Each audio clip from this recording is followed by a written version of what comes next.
ఈ బీబీ జోడి ఏదైతే సీజన్ 2లో ఉందో కంటెస్టెంట్స్ అందరు విడిపోతున్నారు. ఇప్పుడు నైని సాయిని వదిలి వెళ్ళిపోవడం కానీ, లేకపోతే చైతుని కీర్తి వదిలేసి వెళ్ళిపోవడం, ఇలా ఇవి చాలా జరుగుతున్నాయి కదా. ఎందువల్ల కారణాలు ఏమన్నా మీకు నాకు తెలుసా? నిజంగా సాటర్డే ఎపిసోడ్ గురించి అస్సలు తెలియదు శివ. నాకు ఆ రీజన్స్ కూడా తెలియదు. అండ్ నీకు తెలుసు మనం ప్రాక్టీస్లో ఇరుక్కుంటే అసలు టైం కూడా ఉండదు మాట్లాడేంత. సో వాళ్ళ పర్సనల్ ప్రాబ్లమ్స్ ఏంటి అనేది నాకు తెలియదు. Keerthi is mentally is not well అని చెప్పేసి ఆ అమ్మాయి స్టేజ్ మీద చెప్పింది.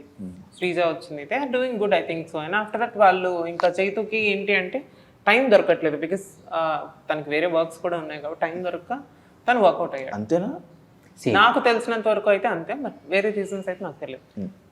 స్కెడ్యూల్ టు స్కెడ్యూల్ గ్యాప్ అనేది ఉంటుంది. అండ్ ఇది ఒకటి బీబీ జోడీ అనేది కాకుండా మిగిలిన ప్రోగ్రామ్స్ కూడా ఉంటాయి, మిగిలిన సీరియల్స్ ఉంటాయి వాళ్ళకి, వాళ్ళ ఆఫీస్ ఇప్పుడు చేతికి వస్తే కనుక తన ఆఫీస్, ఇవన్నీ ఉంటాయి. సో ప్యారల్గా ఇది మేనేజ్ చేయాలి, అది మేనేజ్ చేయాలి. అండ్ దెన్ మిడిల్లో హెల్త్ కూడా ఉంటుంది.